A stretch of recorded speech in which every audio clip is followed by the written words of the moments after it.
Assalamualaikum warahmatullahi wabarakatuh. Pada pembelajaran fisika kelas 12, terdapat materi tentang induksi elektromagnetik. Sebelum memulai video pembelajaran ini, ada baiknya saya memperkenalkan diri terlebih dahulu. Perkenalkan, nama saya Priyansyah Wahyu Putra dari kelas 12 IPA 3. Di sini saya akan menjelaskan materi induksi elektromagnetik tentang gaya gerak listrik induksi atau yang bisa disebut juga GGL induksi. Untuk memulai pembelajaran kali ini, ada baiknya kita untuk mengetahui terlebih dahulu apa itu induksi elektromagnetik. Induksi elektromagnetik adalah cara untuk menghasilkan magnet lewat perubahan fluks. Salah satu syarat dari adanya perubahan fluks adalah magnet yang harus digerakkan menjauh atau mendekat ke dalam lilitan. Menurut Michael Faraday, ketika magnet diam, tidak ada listrik yang mengalir, tapi ketika magnet bergerak, mendekat atau menjauh, muncul arus listrik yang mengalir. Setelah mengetahui apa itu induksi elektromagnetik, kita akan lanjut lagi ke materi utama kita, yaitu GGL induksi atau gaya gerak listrik induksi. Pengertian dari gaya gerak listrik induksi: arus listrik induksi akan muncul jika magnetnya bergerak. Untuk arus listrik itu bisa muncul, artinya harus ada beda potensial di ujung kumparan, yang nantinya akan menghasilkan gaya gerak listrik induksi atau GGL induksi. Sehingga dapat diartikan bahwa gaya gerak listrik induksi atau GGL induksi adalah beda potensial pada ujung-ujung kumparan yang akan menghasilkan arus listrik induksi. Arus listrik induksi muncul selama ada perubahan fluks magnetik. Lalu ada rumus GGL induksi.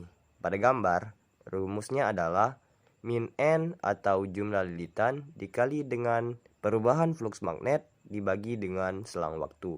Atau juga bisa menggunakan rumus min N atau jumlah lilitan dikali dengan delta medan magnet dikali dengan luas penampang dikali dengan cos alfa dibagi dengan selang waktu. Selanjutnya ada faktor-faktor yang mempengaruhi gaya gerak listrik induksi. Yang pertama adalah jumlah lilitan. Apabila semakin banyak jumlah lilitan, maka GGL induksinya akan semakin besar. Yang kedua, kuat medan magnet. Apabila kuat medan magnetnya semakin besar pada kumparan, maka GGL induksinya akan semakin besar. Yang ketiga, bahan penyusun lilitan. Jika lilitan terbuat dari bahan ferromagnetik, maka besarnya GGL induksi semakin besar. Yang keempat, kecepatan gerak magnet. Jika gerakan magnetnya semakin cepat, maka GGL induksi yang timbul akan semakin besar. Yang kelima, besarnya GGL induksi dipengaruhi oleh luas bidang kumparan.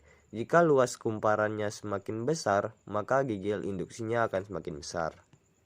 Contoh soal pertama. Pada sebuah praktikum fisika dilakukan pengamatan pada sepotong penghantar. Penghantar itu ditarik dalam dua buah medan magnet dengan perubahan fluks sebesar 4 Wb per second dan 6 Wb per second. Berapa perbandingan GGL induksinya? Pada soal diketahui yaitu perubahan fluks 1 adalah 4 Wb per second, perubahan fluks 2 yaitu 6 Wb per second. Karena nilai lain tidak berubah, maka gaya gerak listrik induksi pertama per gaya gerak listrik induksi kedua sama dengan perubahan fluks pertama per perubahan fluks kedua. Perubahan fluks pertamanya yaitu 4 Wb, perubahan fluks keduanya yaitu 6 Wb. Bisa dikecilkan menjadi 2/3. Maka perbandingan GGL induksinya adalah 2:3. Contoh soal kedua. Jika sebuah kumparan 35 lilitan mengalami perubahan fluks sebesar 0,06 Wb setiap 0,25 second, berapa nilai GGL induksinya? Diketahui pada soal yaitu N sama dengan 35, perubahan fluksnya yaitu 0,06 Wb, dan selang waktunya adalah 0,25 second. Ditanya besar gaya gerak listrik induksinya. Kita akan menggunakan rumus min N dikali perubahan fluks per selang waktu. N-nya adalah 35, perubahan fluxnya yaitu 0,06, dan selang waktunya adalah 0,25.